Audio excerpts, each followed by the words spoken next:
Hello दोस्तों, आज की कहानी का नाम है मूर्ख नाई।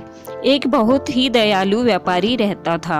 वह निर्धन लोगों को पैसे दान करता था और अपने दोस्तों की हमेशा मदद करता था। उस व्यापारी ने एक दिन अपना सारा पैसा और पैसे के साथ अपनी ख्याति भी खो दी। उसके दोस्त उसे अनदेखा करने लगे। इन सब से तंग आकर एक रात उसने सोचा, मैंने सब कुछ खो दिया, कोई मेरे साथ नहीं है, मुझे मर जाना चाहिए। यह सोचते सोचते उसे गहरी नींद आ गई। सोते हुए उसने एक सपना देखा। सपने में एक भिक्षु ने उससे कहा, कल मैं तुम्हारे द्वार पर आऊँगा, तुम्हें मेरे सिर पर लाठी से चोट करनी होगी, मैं सोने की मूर्ति में बदल जाऊँगा।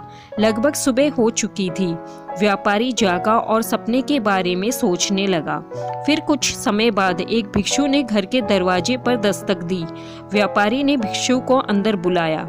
व्यापारी ने भिक्षु के सिर पर लाठी से वार किया और भिक्षु तुरंत ही सोने की मूर्ति में बदल गया। पास से ही एक नाई गुजर रहा था। उसने यह सब देख लिया। लालची नाई ने व्यापारी की नकल करने का फैसला लिया।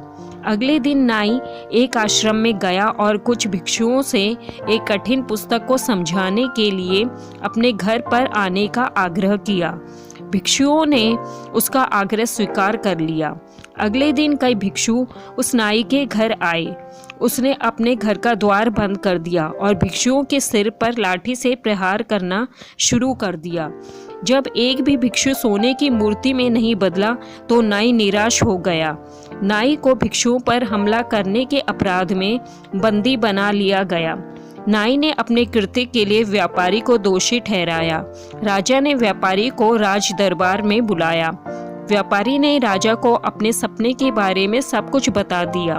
उसने कहा, महाराज, मैंने नाई से भिक्षुओं पर हमला करने के लिए नहीं कहा। नाई को यह मूर्खता करने से पहले इसके दुष्परिणामों के बारे में सोचना चाहिए था। राजा व्यापारी की बात से सहमत था, अतः उसने व्यापारी को मुक्त कर दिया और सैनिकों से मूर्ख नाई को कारागार में डालने का आदेश दिया। दोस्तों, इस कहानी से हमें यही शिक्षा मिलती है कि हमें बिना सोचे समझे कोई भी कार्य नहीं करना चाहिए। दोस्तों, आपको यह कहानी पसंद आई तो प्लीज़ इसको लाइक, शेयर और सब्सक्राइब करना ना भूलें। धन्यवाद।